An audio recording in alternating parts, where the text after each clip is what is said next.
وعلی محمد. بسم اللہ الرحمن الرحیم. الحمدللہ الذی جعلنا من المتمسکین بولایت امیر المومنین.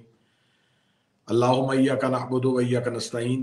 الصلاۃ والسلام بتحیۃ والاکرام علی اشرف الانبیاء والمرسلین واولادہ الطیبین الطاہرین المعصومین. ثم الصلاۃ والسلام علی الصدیقۃ الکبریٰ المعصومۃ الزہراء الفاطمۃ السیدۃ اللہم صلی علی محمد وعلی محمد صلوات اللہ علیہا ولعن اللہ تعالی علی آبائہم اجمعین. اما بعد فقد قال رسول اللہ صلی اللہ علیہ وآلہ وسلم خیر النساء العالمین اربع مریم بنت عمران و آسیہ بنت مزاحم خدیجہ بنت خویلد و فاطمہ بنت محمد. دعا ہے شہزادی کونین آج کی اس محفل اور آج کی اس مجلس کو جہاں جہاں پوری دنیا میں دیکھا اور سنا جا رہا ہے، میرا مالک دیکھنے اور سننے والوں کی توفیقات خیر میں اضافہ فرمائے، ان کی تمام پریشانیوں کو آسانیوں میں تبدیل فرمائے اور اس ماہ مبارک ماہ رمضان ماہ سیام کی تمام فیوز و برکات سے فیضیاب ہونے کی توفیق عطا فرمائے. اللہ اس ماہ سیام میں مومنین کو ہر مصیبت سے امان بخشے اور ہر ایک آفت سے میرا مالک انہیں آسانی کی طرف لے کے آئے. ماہ سیام کے صدقے سے میرا مالک ان کی راتوں کا صدقہ سرکار ولی العصر کے ظہور میں تعجیل فرمائے اور ہمارا شمار جو ہے وہ مولا کے نوکروں میں فرمائے. آج کا یہ مجلس کا عنوان جیسا کہ آپ جانتے ہیں اور آپ کے علم میں ہے کہ آج کی شب جو ہے وہ مخصوص و منسوب ہے ملکۃ العرب جناب خدیجۃ الکبریٰ صلوات اللہ علیہا کی رحلت مخدومہ عالمیان کی شہادت کے عنوان کے ساتھ. تو آج کا یہ تذکرہ ہے ام سیدہ صلوات اللہ علیہا. میری مراد جناب خدیجۃ الکبریٰ صلوات اللہ علیہا ہے. ہماری کوشش ہوگی کہ ہم آج کی اس مجلس میں، ہم آج کے اس پروگرام میں جناب خدیجۃ الکبریٰ صلوات اللہ علیہا کا جہاں کردار آپ کے سامنے رکھ سکیں، وہاں تاریخ مسلمان کی جو ستم ظریفی ہے وہ بھی آپ کے سامنے ظاہر کر سکیں. اور میری گزارش ہوگی کہ آج کے اس پروگرام کو دیکھنے والے جتنے بھی ہمارے ناظرین و سامعین ہیں، ان کا کسی بھی مکتبہ فکر سے اگر تعلق ہے، وہ غیر شیعہ ہیں، وہ شیعہ اثنا عشری کے علاوہ کسی بھی مکاتب فکر کے طبقہ سے تعلق رکھتے ہیں، تو آپ از راہ کرم آج کی اس پروگرام کو اور آج کی اس مجلس کو بطور مسلمان ضرور سماعت فرمائیے گا اور یہ جاننے کی کوشش کیجئے گا کہ آخر کہاں سے وہ غلطی ہو رہی ہے جہاں سے ہم ایسی مقدس ہستیوں سے محروم ہو رہے ہیں. میں نے آپ کے سامنے رسالت مآب صلی اللہ علیہ وآلہ وسلم کی ایک حدیث مبارکہ جو ہے وہ میں نے خطبہ میں تلاوت کی، اور یہ حدیث جو ہے یہ صرف مکتب تشیع کے ہاں نہیں بلکہ مذہب اہل سنت کے ہاں تواتر کے ساتھ یہ نقل ہے، اور اسے الاستیاب میں مکمل 8 ترکوں کے ساتھ اس کو بیان کیا گیا ہے. رسالت مآب صلی اللہ علیہ وآلہ وسلم نے فرمایا کہ 4 خواتین جو ہیں وہ عالمین میں خیر النساء ہیں، یعنی کہ تمام عالمین کی عورتوں میں سے 4 خواتین ایسی ہیں جو خیر النساء ہیں. رسالت مآب صلی اللہ علیہ وآلہ وسلم نے فرمایا کہ خیر النساء العالمین اربع، عالمین کی تمام خواتین پر 4 عورتیں جو ہیں ان کو فوقیت حاصل ہے، ان کو فضیلت حاصل ہے. اور اس کے آگے رسالت مآب نے فرمایا کہ ان میں پہلی مریم بنت عمران و آسیہ بنت مزاحم و خدیجہ بنت خویلد و فاطمہ بنت محمد. یہ 4 خواتین جو عالمین کی تمام خواتین میں افضلیت رکھتی ہیں، برتری رکھتی ہیں، فوقیت رکھتی ہیں. ان خواتین میں پہلی مریم بنت عمران جناب مادر عیسیٰ، دوسری آسیہ بنت مزاحم، تیسری جناب خدیجہ بنت خویلد اور چوتھی جناب سیدہ عالمیہ. رسالت مآب نے جب یہ تذکرہ کیا تو یہ تذکرہ امت کی عورتوں میں نہیں کیا. رسالت مآب نے جب یہ حدیث نقل کی تو یہ نہیں کہا کہ خیر النساء من امتی، کہ میری امت میں سے، امت کی خواتین میں سے یہ 4 عورتیں افضل ہیں. فرمایا نہیں، رسالت امام فرمایا عالمین میں سے، تمام عالمین میں سے، حوا سے لے کے قیامت تک جتنے بھی عالمین ہیں ان میں خود رسالت امام نے فرمایا کہ جو 4 خواتین جن کو عزت حاصل ہے ان میں پہلی عیسیٰ کی ماں مریم ہے، دوسری آسیہ بنت مزاحم ہے، تیسری خدیجہ بنت خویلد ہے، اور چوتھی سیدہ ہے. یہ 4 خواتین خیر النساء ہیں، عالمین کی خیر النساء ہیں. پھر ان 4 خواتین میں ایک سیدۃ النساء ہے، اور وہ سیدہ عالمیان بنت پیغمبر ہے. اب پہلی خاتون جو ہے وہ جناب عیسیٰ کی ماں ہے، دوسری خاتون جو ہے وہ جناب آسیہ بنت مزاحم زن فرعون جس نے جناب موسیٰ کو پالا تھا، اور تیسری جناب خدیجہ صلوات اللہ علیہا، اور چوتھی جناب سیدہ. ان میں ایک خاتون وہ ہے جس نے نبی کو اپنی گود میں رکھا، جو مادر جناب عیسیٰ ہے. ایک نبی کی ماں ہے، ایک نبی کو پالنے والی ہے، ایک نبی کے گھر میں رہنے والی ہے، اور ایک نبی کی بیٹی ہے. ان 4 کا تعلق کہیں نہ کہیں نبوتوں کے ساتھ تھا. لیکن جناب مریم جو ہے وہ صرف عیسیٰ ایک نبی کی ماں ہے. جناب آسیہ نے صرف ایک نبی کو اپنی گود میں پالا. جناب خدیجہ بنت خویلد وہ ہیں جو بعد از رسول آنے والے تمام معصوموں کی ماں ہے. بے شک. اب یہاں پر ہمیں ان 4 خواتین کے مشترکات پہ بات کرنی ہوگی کہ ان 4 خواتین میں کون سی ایسی فضیلت ہے جو 4 میں مشترک ہے. جب ہم نے 4 میں مشترک دیکھا تو 4 میں ایک چیز جو ہے وہ ہمیں مشترک پائی کہ یہ 4 خواتین اپنے اپنے دور میں اپنے اپنے وقت کی حجت کی وفادار تھیں. بے شک. جناب مریم اس نے پہلی وفا اس حجت کے ساتھ کی کہ اس نے پوری قوم کا الزام اپنے سر پہ لے لیا، لیکن عیسیٰ جیسے نبی کی گواہی بھی دی اور عیسیٰ جیسے نبی کی پرورش بھی کی. سبحان اللہ. یہ ہے آسیہ بنت مزاحم. اس نے اس دور کی حجت حضرت موسیٰ کو، اس دور کے حجت کے سب سے بڑے دشمن کے گھر میں رہ کے اس حجت سے وفا کی. تو اس کا مطلب ہے کہ ان 4 خواتین میں جو چیز مشترک پائی گئی، جناب مریم حجت کی وفادار، جناب آسیہ حجت کی وفادار، جناب خدیجۃ الکبریٰ حجت کی محسنہ، اور جناب سیدہ عالمیان حجت کی محافظہ. جب ان 4 خواتین کو عالمین میں افضلیت دی تو جب ان 4 میں سے ایک خاتون کو سیدہ بنانا تھا، ان 4 میں سے افضل بنانا تھا، جیسے آدم سے لے کے عیسیٰ تک سارے نبی ہیں لیکن ہمارا نبی جو ہے وہ سید الانبیاء ہے، ایسے یہ 4 خواتین جو ہیں یہ افضل ہیں، خیر ہیں، لیکن ان 4 میں جو سیدۃ النساء ہے وہ رسول کی بیٹی ہے، اور وہ عالمین کی عورتوں کی سردار ہے. جناب حوا عالمین میں سے ہیں، جناب آسیہ عالمین میں سے ہیں، جناب مریم عالمین میں سے ہیں، حتیٰ کہ جناب خدیجہ عالمین میں سے ہیں. جو عالمین میں سے ہوگی اس کی سردار جناب فاطمہ الزہرا ہے.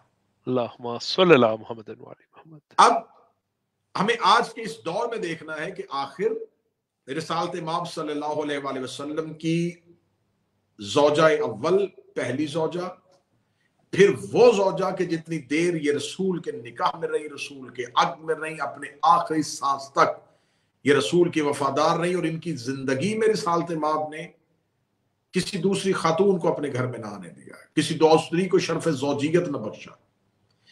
محسنہ اسلام پہ اپنا مال لٹانے والی، یعنی کہ اس شہزادی کے القابات، اس شہزادی کی فضیلتوں پہ بات کرنے سے پہلے میں یہ کہوں گا کہ اس شہزادی کے پاس جتنے بھی فضائل تھے، جتنے مناقب تھے، اس بی بی کے پاس جتنی فضیلتیں تھیں وہ اسلام آنے سے پہلے تھی.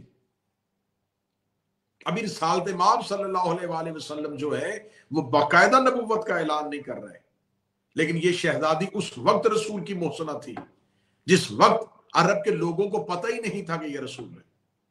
یہ اس وقت رسول کے گھر میں تھی جس وقت قریش کے لوگ نہیں جانتے تھے. تو اس کا مطلب اس شہزادی نے رسول سے تب وفا کی ہے جب رسول نے اپنی رسالت کا اعلان بھی نہیں کیا تھا. دوسری فضیلت اس بی بی کے پاس یہ ہے کہ یہ عرب کے بدترین معاشرے میں طاہرہ کے لقب سے یاد کی جاتی تھی. سبحان اللہ. عرب کے اس دور میں جس دور میں بیٹیاں زندہ دفن کی جاتی تھیں، جس دور میں بیٹی کو نفرت کی نگاہ سے دیکھا جاتا تھا، جس دور میں عورت کو پاؤں کی جوتی سمجھا جاتا تھا، اس دور میں اس شہزادی کو قریش کے لوگ طاہرہ کہتے تھے. اس شہزادی کو پاک و پاکیزہ کہتے تھے. عرب کے گندے ترین معاشرے میں یہ طاہرہ تھی. چلے میں جملے کو بہتر کر کے آسان کر کے کہتا ہوں، جس دور میں عرب کے بدو اور قریش رسول کو صادق اور امین کہتے تھے، اس دور میں اس بی بی کو طاہرہ کہتے تھے. سبحان اللہ قبلہ. جیے جیے. اب رسالت باب کے لیے تو صادق اور امین کی کوئی آیت نہیں آئی تھی. رسالت باب صلی اللہ علیہ وآلہ وسلم کی صداقت کی قرآن نے گواہی نہیں دی تھی. قرآن نے نبی کی نبوت کا اعلان نہیں کیا تھا. خود رسول نے اپنی رسالت کا اعلان نہیں کیا تھا. تو پھر یہ صادق اور امین کا لقب رسول کو کیسے ملا؟ تو کہا گیا رسول کو صادق اور امین کا لقب عرب کے معاشرے نے قرآن کی آیتوں اور جبریل کی آنے والی وحی رسول کے اعلان نبوت کے بعد نہیں دیا، اس دور میں دیا جب ان کو خبر ہی نہیں تھی کہ یہ رسول ہے. کس وجہ سے دیا؟ جب خبر ہی نہیں تھی کہ رسول ہے تو کہا جاتا ہے کہ اس لیے دیا کہ رسول کے کردار کو دیکھ کے انہوں نے رسول کو یہ لقب دیا. رسول سچے اتنے تھے کہ عرب کے جھوٹوں کو صادق کہنا پڑا. رسول امین اتنے تھے کہ عرب کے خائنوں کو رسول کو امین کہنا پڑا. تو اس کا مطلب ہے کہ کردار مصطفی سے یہ لقب تراشے گئے. یہ لقب اللہ نے گواہی کے لیے نہیں دیے، یہ لقب رسول کے کردار سے تراشے گئے. رسول نے اپنا کردار ایسا بنایا کہ ان کو مجبور ہو کے رسول کو صادق اور امین کہنا پڑا. جیسے عرب کے جھوٹوں نے رسول کو صادق کہا تھا، عرب کے خائنوں نے رسول کو امین کہا تھا، تو ایسے عرب کے نجاستوں نے اس بی بی کو طاہرہ کہا تھا. اللہم صلی اللہ محمد والی محمد. جی قبلہ جی. اور متضاد سے اپنی فضیلت منوانا یہ بہت مشکل کام ہوتا ہے. کوئی جھوٹا کسی کو سچا کہے تو یہ بہت بڑی بات ہے. سچا کسی کو سچا کہے تو وہ یقیناً سچائی کے فضائل سے واقف ہے. خائن کسی کو امین کہے اور کوئی نجس کسی کو طاہر کہے تو یہ اس کی فضیلت ہے. اب ہمارے ہاں شیعوں کی تاریخ آگ اور خون کی تاریخ ہے. ہمارے ہاں آگ اور خون سے نکل کے شیعت جو ہے وہ پہنچی ہے. یہ قوم آج زندہ ہے. ساری دنیا کو اس پر تعجب ہے کہ شیعہ بنی امیہ کی لگائی ہوئی آگ سے اور بنی عباس کے بہائے ہوئے خون کے دریاؤں کو عبور کر کے زندہ کیسے بچ گئے. جب ہر دور میں راوی ان کے پاس تھا، جب ہر دور میں حکومت ان کے پاس تھی، جب ہر دور میں اقتدار ان کے پاس تھا، شیعوں کے ہاتھ قلم کیے گئے، انہوں نے اپنے لہو سے تاریخیں لکھی، لیکن شیعت کا چراغ آج بھی روشن ہے. کسی بھی دور میں نہ مورخ ہمارے پاس تھا، نہ کسی بھی دور میں قلم ہمارے پاس تھا، نہ کسی بھی دور میں ہمارے رہبروں کو اقتدار دیا گیا، ہمارے آئمہ کو اقتدار دیا گیا. حکومت ہمیشہ دشمن اہل بیت کے پاس رہی، حکومت ہمیشہ دشمن مذہب کے پاس رہی. تو جن دشمنان کے درباروں سے نکل کے شیعت پہنچی ہے تو یقیناً تاریخ بھی انہی بادشاہوں کے درباروں میں لکھی جاتی تھی. بادشاہ کے ابرو کے اشارے سے تاریخ مرتب آتی تھی. بادشاہ جسے صحیح کہتا تھا اسے صحیح کہا جاتا تھا، جسے غلط کہتا تھا اسے غلط کہا جاتا تھا. تو اب میں آپ کو یہ بات بتا اس لیے رہا ہوں کہ اتنے ظلم اور ستم بنی امیہ، بنی عباس، ظالم جابر بادشاہوں کے درباروں سے نکل کے یہ القاب ہم تک پہنچے. اس بی بی کو، اس کی فضیلت، اس کے اختیارات کما حقہ ویسے تاریخ میں نہیں لکھے گئے، بیان ہی نہیں کیے گئے. بیان کس لیے نہیں کیے گئے، کس وجہ سے نہیں کیے گئے؟ اس بی بی کے ساتھ حسد کیا تھا؟ آج تک اس بی بی کے ساتھ حسد کیوں ہے؟ آج تک اس بی بی کو مذہب اسلام کے جتنے بھی فرقے ہیں وہ آج تک اس شہزادی کی فضیلت کے باب کو کیوں نہیں امت کے سامنے بیان کرتے؟ اس کی وجہ کیا ہے؟ اس کی وجہ یہ ہے کہ جب کسی حقدار کے سامنے ایک دوسرا کردار تراشا جائے تو اس دوسرے کردار کی عزت بنانے کے لیے حقدار کے حق کو غصب کیا جاتا ہے. شہزادی صلوات اللہ علیہا اس بی بی ملکۃ العرب کی فضیلت کو کم کرنے کے لیے اپنی مرضی کی کچھ امہات، کچھ رسول کی زوجہ، ان کے کردار کو افضل کیا گیا معذاللہ ثم معذاللہ اس وجہ سے کہ تاکہ اس شہزادی کی فضیلت کم کی جا سکے۔ اب میں اس شہزادی کی فضیلت کے باب میں بہت سی ایسی روایات ہیں جو ہم غیر شیعہ کی کتابوں سے بھی ثابت کر سکتے ہیں، لیکن اس سے پہلے جو آج ہم پہ سوال کرتے ہیں کہ جناب خدیجہ الکبریٰ صلوات اللہ علیہا پہ جو پہلا الزام ہے وہ پہلا الزام ہے ثم معذاللہ معذاللہ العیاذ باللہ، کہ یہ شہزادی جو تھی یہ رسول کے عقد میں آنے سے پہلے کسی اور عقد میں تھی۔ اس بی بی پہ بیوہ ہونے کا الزام لگایا جاتا ہے، اس شہزادی کی عمر رسیدہ ہونے کا الزام لگایا جاتا ہے کہ شہزادی کی عمر جو تھی وہ رسیدہ تھی، اور یہ رسالت مآب کے جب عقد میں آئیں تو ان کی جو عمر مبارکہ تھی وہ 40 سال تھی۔ میں اس کو کاؤنٹر بعد میں کروں گا کہ جناب خدیجہ صلوات اللہ علیہا جو ہیں ان کی حیات طیبہ جو تھی اس کے کتنے دور گزر چکے تھے جب رسول پاک کے صحن میں آئیں، اس شہزادی کی فضیلت کیا تھی۔ اس سے پہلے میں یہ سوال کرنا چاہوں گا مذہب اسلام کے ان علماء کرام سے، 10 رمضان ہے، شہزادی کا دن ہے، تو شہزادی کے دن کے حوالے سے تو ہمیں یہ سوال کرنا چاہیے کہ آپ یہ سوال ہم سے ہمیشہ کرتے ہیں کہ آپ باقی رسول کی بیویوں کی نسبت جناب خدیجہ کو افضلیت کیوں دیتے ہیں، آپ باقی بیویوں کی نسبت جناب خدیجہ کو زیادہ افضل کیوں مانتے ہیں، جبکہ رسالت مآب کی باقی ازواج مطہرات بھی ہیں، باقی بیویاں بھی ہیں۔ یہ وہ سوال ہے جو سوشل میڈیا پہ کیا جاتا ہے۔ تو میں اس سوال کرنے والوں سے پوچھوں گا کہ آپ تاریخ کو ایک سائٹ پہ کر دیں، تاریخ کو ہٹائیں، اور تاریخ کو ہٹانے کے بعد پہلے مجھے اس سوال کا جواب دیں کہ قرآن میں خداوند متعال نے کچھ آیتیں بھیجی ہیں اور اس میں خدا نے ڈائریکٹ نبی کی بیویوں سے خطاب کیا ہے۔ خدا نے سیدھا سیدھا رسول کی بیویوں سے گفتگو کی ہے۔ رسالت مآب صلی اللہ علیہ وسلم کی ازواج کا نام لیا گیا، اور وہ آیات ایسی ہیں کہ وہ متشابہ نہیں ہیں۔ ان آیات میں یہ نہیں کہا جا سکتا کہ اس آیت سے یہ مراد ہو سکتا ہے، اس آیت سے یہ مراد ہو سکتا ہے، ایسا بالکل بھی نہیں ہے۔ وہ آیتیں واضح ہیں، وہاں پر نبی کی بیویاں کہا گیا ہے، اور جس وقت قرآن کی وہ آیتیں نازل ہو رہی تھی اس وقت جناب خدیجہ دنیا میں نہیں تھی۔ جناب خدیجہ صلوات اللہ علیہا جو ہے ان کا وصال ہو چکا تھا۔ تو اس کا مطلب ہے کہ یہ جو آیتیں آئی ہیں، ان آیتوں کی زد میں وہ بی بی تو نہیں آ سکتی جس شہزادی کے بارے میں آپ ہم پہ سوال کرتے ہیں کہ آپ جو ہیں وہ باقی بیویوں کی نسبت جو ہے وہ رسالت مآب صلی اللہ علیہ وسلم کی ایک ہی زوجہ کو زیادہ افضلیت کیوں دیتے ہیں، زیادہ مقام و مرتبہ کیوں دیتے ہیں۔ تو میں اب یہ سوال قائم کرنا چاہوں گا آج کے اس پروگرام میں کہ ہمیں پہلے یہ بتایا جائے کہ جب قرآن کی یہ آیتیں اتر رہی تھیں جس میں خداوند متعال نے سورہ احزاب میں کہا کہ تمہارے لیے یہ جائز نہیں ہے کہ نبی کے بعد تم ان کی بیویوں سے نکاح کرو، بے شک یہ خدا کے نزدیک بہت بڑا گناہ ہے۔ میرا پہلا سوال یہ ہے کہ آپ ہمیں بتائیں کہ یہ آیت جب اتری تو کس ایک شخص کے لیے اس آیت کو اتارا گیا؟ جب خدا کہہ چکا تھا کہ نبی کی بیویاں جو ہیں وہ امت کی مائیں ہیں، تو وہ کون سا ایسا شخص تھا جس نے ایسی گفتگو کی تھی، ایسی بات کی تھی جس کی وجہ سے اس آیت کو اتارا گیا؟ اگر آپ کو اس شخص کا نام نہ ملے تو پھر کتاب کا حوالہ اصابہ، کتاب کے حوالے الاستیاب، کتاب کا حوالہ سیرت الانبیاء کہ طلحہ بن عبید اللہ نے جب رسول کی ایک زوجہ کے بارے میں گفتگو کی چند لوگوں کے ساتھ ایک درخت کے نیچے بیٹھ کے کہ رسالت مآب کے جانے کے بعد رسول کی اس زوجہ سے میں نکاح کروں گا، تو قرآن کی یہ آیت آئی۔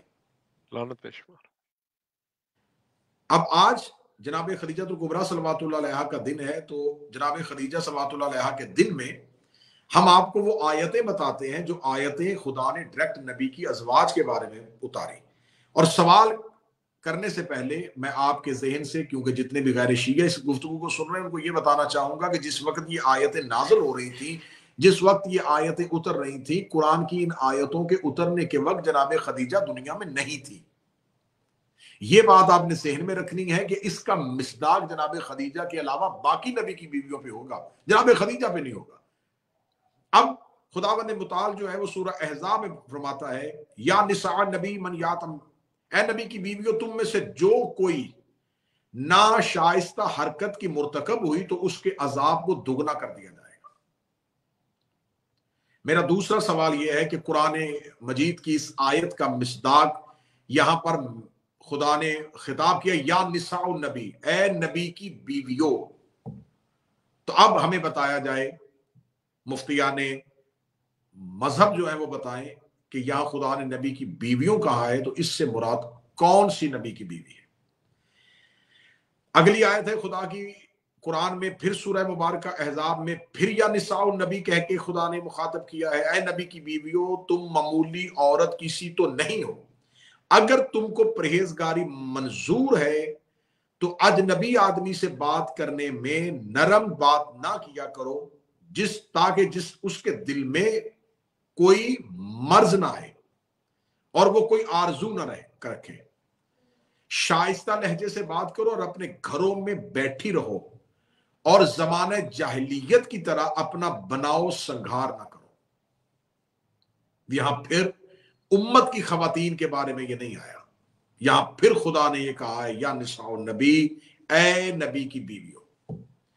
جناب خدیجہ الکبریٰ پہ الزام لگانے والوں کو میں آج کاؤنٹر نہیں کروں گا، جناب خدیجہ کی فضیلت کا عنوان نہیں پڑھوں گا، کیونکہ ہم جناب خدیجہ کے فضائل میں جتنی بھی روایات پڑھیں گے پھر ان کا انکار کیا جائے گا۔ آج ہم ان سے سوال یہ کریں گے کہ جناب خدیجہ صلوات اللہ علیہا کو آپ نبی کی باقی بیویوں کی نسبت افضل نہیں سمجھتے اور باقی نبی کی کچھ ازواج کو جناب خدیجہ پہ آپ افضلیت دیتے ہیں، تو میرا سوال یہ ہے، انتہائی محبت کے ساتھ سوال یہ ہے کہ خدا قرآن میں سورہ مبارکہ احزاب میں، سورہ مبارکہ تحریم میں جو آیات بھیج رہا ہے، ان آیات سے مخاطب رسول اللہ کی کون سی بیویاں ہیں؟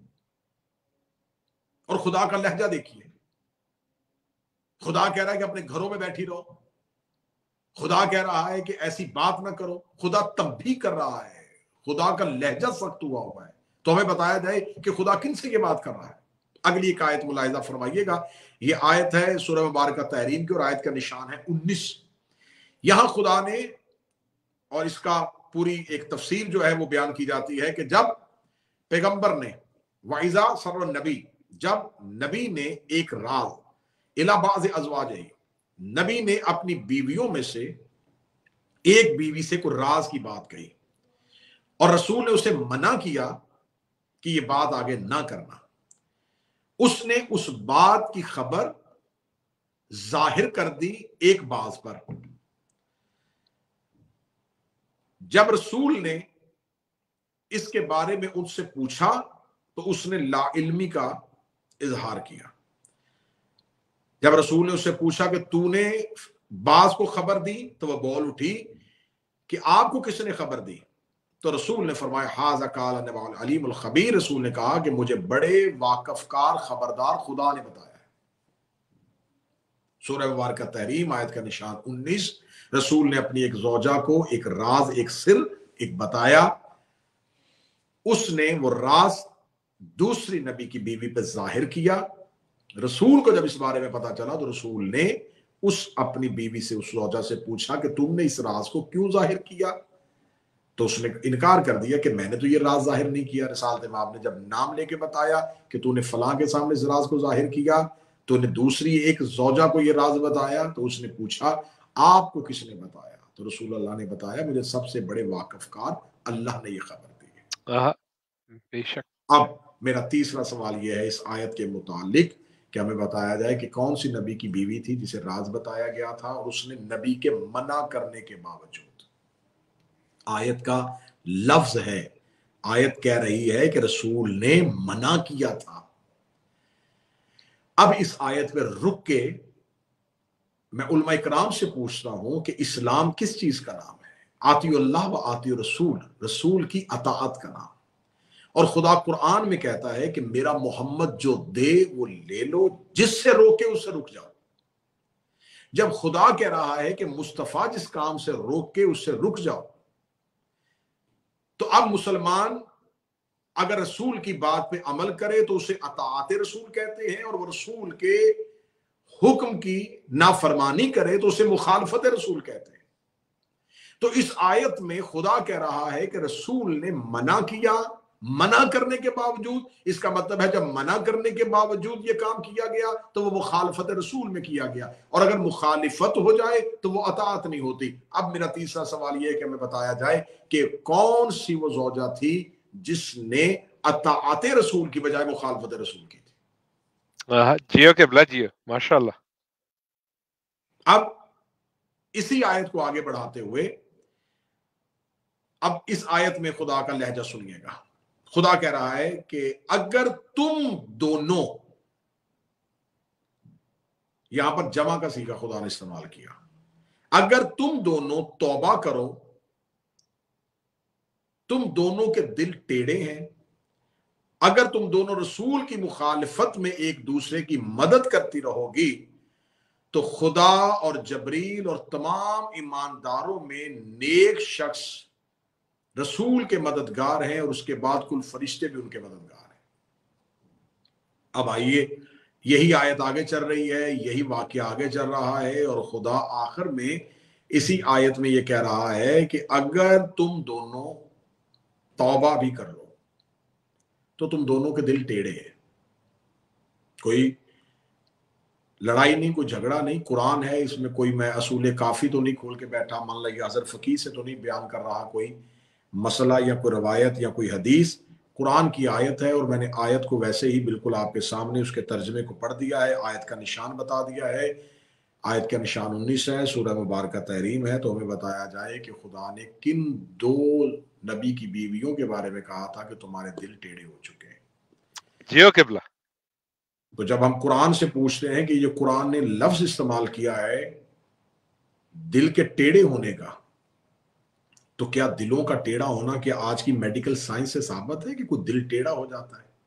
دل کا ٹیڑھے ہونے سے مراد کسی آپ کے جسم کے اعضاء و جوارے کا ٹیڑھا ہو جانا نہیں ہے، اس کی حیت، اس کی شکل کا چینج ہو جانا نہیں ہے، اس کی شیپ کا چینج ہو جانا نہیں ہے، بلکہ اس سے مراد یہ ہے دل کا ٹیڑھا ہو جانا کہ تم ڈائریکشن میں صراط مستقیم پہ چلتے ہوئے تمہارے دل، تمہارے قلوب صراط مستقیم سے ہٹ گئے۔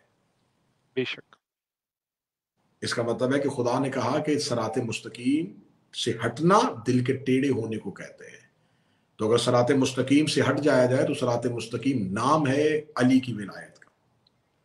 تو جن کے لیے خدا قرآن میں کہتے کہ تمہارے دل ٹیڑھے ہو چکے ہیں، تو ان سے ہم کیسے یہ کر سکتے تھے کہ وہ علی کی ولایت اور علی کی حکومت کو تسلیم کر لیتے؟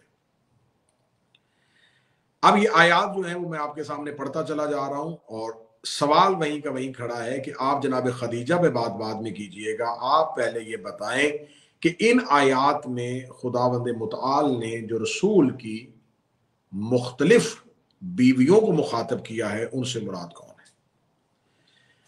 وہ کون سی زوجہ تھی جس نے رسالت مآب صلی اللہ علیہ وآلہ وسلم پر ایک تہمت تراشی تھی، اور رسالت مآب صلی اللہ علیہ وسلم نے بتایا تھا کہ جب معاذ اللہ ثم معاذ اللہ العیاذ باللہ جب یہ کہا گیا اس زوجہ کی طرف سے کہ آپ کے منہ سے بدبو آ رہی ہے، تو رسالت مآب نے فرمایا کہ میں تو شہد میں نے پیا ہے، اور وہ شہد جو ہے وہ زینب بنت جوش کے گھر سے میں نے نوش کیا ہے۔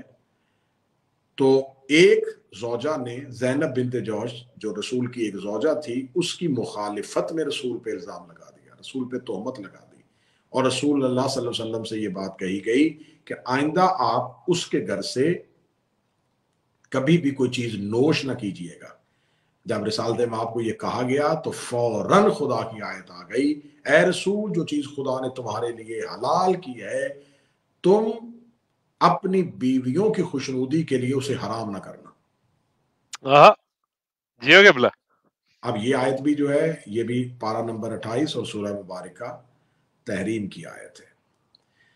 اب سوال وہیں کہ وہیں کھڑا ہے کہ آپ ہمیں بتائیں کہ یہ آیات جو ہیں جب یہ قرآن کی آیات اتر رہی تھیں تو رسالت مآب صلی اللہ علیہ وآلہ وسلم کے گھر میں جو بار بار ہمیں قرآن کی وہ آیتیں پڑھ کے سناتے ہیں کہ رسول کے لیے اللہ نے کہا تھا کہ نبی کی بیویاں جو ہیں وہ امت کی مائیں ہیں، یقیناً یہ آیت قرآن کی ہے، اور رسول کی تمام جتنی بھی زوجہ ہیں ان کے لیے اگر یہ آیت آئی ہے تو یہ جو آیت آ رہی ہیں جو بار بار خدا قرآن میں تذکرہ کر رہا ہے اور بار بار نبی کی بیویوں کہہ کے، زوجہ کہہ کے، اے نبی تمہاری بیوی، اے نبی کی بیویوں کہہ کے مخاطب کر رہا ہے، ہمیں سوال کا جواب دیا جائے کہ اس آیات میں مراد نبی کی کون سی بیوی ہے؟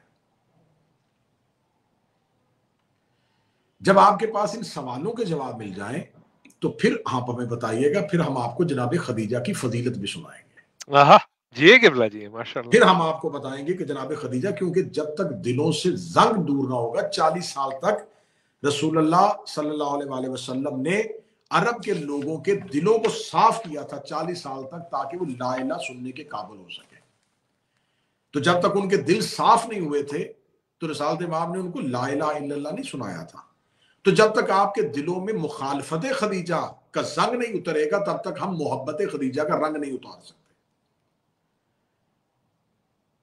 تو اب جب آپ اس پہ جائیں گے تو پھر آپ کو بہت سے اور سوالوں کا جواب بھی دینا پڑے گا، لیکن میں نے تاریخ سے کوئی نہیں حوالہ لیا کہ کس نبی کی زوجہ کے بارے میں صحیح بخاری میں کیا کیا آیات ہیں، کیا کیا روایات ہیں، کس نے کیا کیا روایت بیان کی ہے، کس پہ کیا کیا کس طریقے سے قرآن کی آیات کے بارے میں اور مختلف چیزوں کے بارے میں بات کی ہے۔ اگر میں اس پہ بات کرتا تو یقیناً آپ کہتے کہ نہیں، اس روایت پہ بحث کرنی چاہیے، اس روایت کے رجال پہ بحث کرنی چاہیے، یہ روایت کہاں سے ہے۔ تو میں نے سیدھا سیدھا بالکل سمپل آپ کے سامنے قرآن مجید کی مختلف آیات پڑھی، اور آیات کے بعد میں نے آپ سے یہ گزارش کی ہے کہ ان آیات میں آپ بتائیں کہ ان آیات سے مصداق جو ہے وہ رسول کی کون سی زوجہ ہے۔ اب جو الزام شہزادی کے اوپر جو لگایا جاتا ہے، جو قول مشہور کیا جاتا ہے کہ جناب خدیجہ جو ہیں وہ مرسل اعظم سے 15 سال بڑی تھی، اور ان کی عمر مبارکہ جو تھی وہ 40 سال تھی، اور رسالت مآب کی جو حیات طیبہ تھی وہ 25 سال تھی۔ تو اگر اس کیلکولیشن کو دیکھا جائے تو اس حساب سے جناب خدیجہ کی جو دنیا میں آمد ہے وہ عام الفیل، یعنی کہ عام کہتے ہیں عربی میں سال کو، فیل کہتے ہیں ہاتھیوں کو، ہاتھیوں والا سال جب ابرہہ نے خانہ کعبہ پر حملہ کیا تھا تو اس کے بعد جو جتنے بھی دور گزرے تھے اس کو پھر عام الفیل کہا جاتا تھا۔ یکم عام الفیل جو ہے یہ پہلا وہ سال تھا جس نے ابرہہ نے حملہ کیا تھا۔ تو عام الفیل سے پہلے، یعنی کہ ابرہہ کے حملہ کرنے سے پہلے 15 سال پہلے جناب خدیجہ اگر دنیا میں آتی ہیں تو پھر جناب خدیجہ کی حیات طیبہ رسول کے نکاح کے وقت 40 سال بنتی ہے۔ تو اگر ہم کہتے ہیں کہ عام الفیل سے 15 سال پہلے جناب خدیجہ دنیا میں آئی ہیں، تو 15 سال جناب خدیجہ کو دنیا میں آنے سے پہلے اگر ہم نے ثابت کرنا ہے تو پھر آئیے طبقات ابن سعد، اہل سنت کی کتاب ہے، طبقات ابن سعد کی طرف جاتے ہیں اور جا کے یہ سوال کرتے ہیں طبقات ابن سعد سے کہ آپ ہمیں بتائیں کہ اگر جناب خدیجہ یکم عام الفیل، یعنی کہ ابرہہ نے جب حملہ کیا تھا خانہ کعبہ پہ، اس سال سے 15 سال پیچھے لے کے جائیں، 15 سال پہلے جناب خدیجہ دنیا میں آئی ہیں، تو اس کا مطلب ہے کہ 15 سال پہلے جناب خویلد جو جناب خدیجہ کے والد تھے ان کا عقد ہو چکا تھا، ان کی شادی ہو چکی تھی، اور جناب خدیجہ جو ہے وہ ان کی اولاد تھی۔ اگر ان کو پہلی اولاد بھی تسلیم کیا جائے تو جناب خویلد پہ جانا پڑے گا۔ لیکن جب ہم طبقات ابن سعد سے جناب خدیجہ کے شجرے کے بارے میں جانتے ہیں تو جناب خدیجہ کا شجرہ جو ہے وہ یہ ہے کہ جناب خدیجہ جو ہے وہ بیٹی ہے خویلد کی، خویلد بیٹے ہیں اسد کے، اسد بیٹے ہیں عزا کے، اور عزا بیٹے ہیں قصا کے، اور قصا جو ہے وہ جناب رسالت مآب کی چوتھی پشت میں ہے۔ نعرہ حیدر یا علی، علی مولا، کیا بات ہے قبلہ۔ جناب رسالت مآب کے جو جد امجد ہیں، جو رسالت مآب کا خاندان ہے، اس میں جا کے چوتھی پشت پہ جناب خدیجہ کا شجرہ رسول کے شجرے کے ساتھ مل رہا ہے۔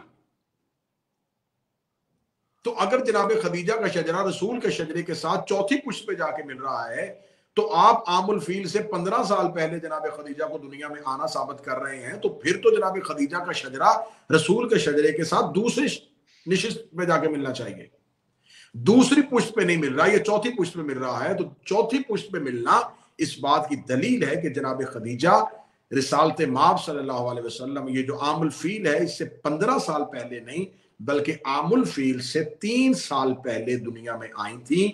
رسالت مآب سے عقد کے وقت رسول پاک کی عمر مبارک 25 سال تھی اور جناب خدیجہ کی عمر مبارک 28 سال تھی۔